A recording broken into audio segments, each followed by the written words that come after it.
郑成功为什么不投降清朝？提起郑成功，我们都知道，他曾经率领军队赶走了荷兰殖民者，收复了祖国的宝岛台湾，成为我国历史上著名的民族英雄。这些我们在小学历史当中都学过，但是郑成功的另一重身份却几乎无人知晓了。郑成功本名郑森，祖籍是福建泉州南安。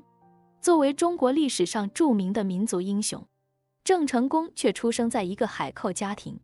他的父亲郑芝龙是明末时期著名的海盗王，郑家的船队在当时几乎垄断了整个中国海的海上贸易，而且把所谓的西方殖民者荷兰、西班牙、英国治得服服帖帖的。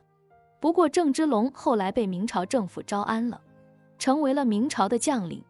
郑芝龙娶了一个有日本血统的女人为妻，这就是郑成功的母亲，也是一些后来人对其身世存疑的地方。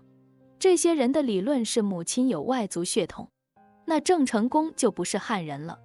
比如李世民成了鲜卑人，朱元璋成了回人，甚至郑成功也成了日本人。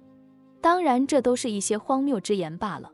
郑成功的母亲虽然有日本血统，但是却将中华传统美德发挥到了极致，这是后话。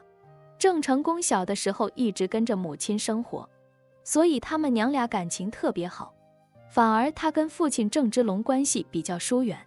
郑成功长大之后，随父亲在大陆生活，他考上了秀才，进入了南京国子监。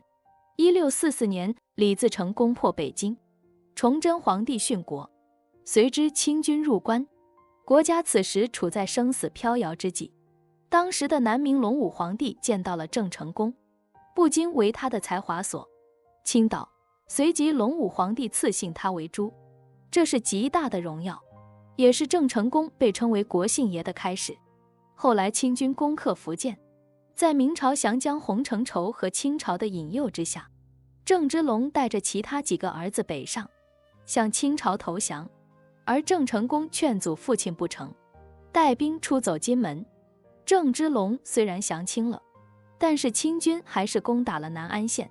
在南安县的郑成功的母亲，为了不被清军侮辱，毅然决然自缢而死。郑成功得知母亲去世的消息，大怒，不再顾及父亲郑芝龙了。他坚定了抗清的决心，自此与清军不共戴天。郑成功坚定反清，一生誓死不投降清朝，一是报答明朝皇帝的恩宠，二是为了报母之仇啊。郑成功的军队在明末清初之际，是东南沿海最重要的抗清力量。后来郑成功又因功，被永历皇帝封为延平郡王，这也是郑成功被称为郑延平的由来。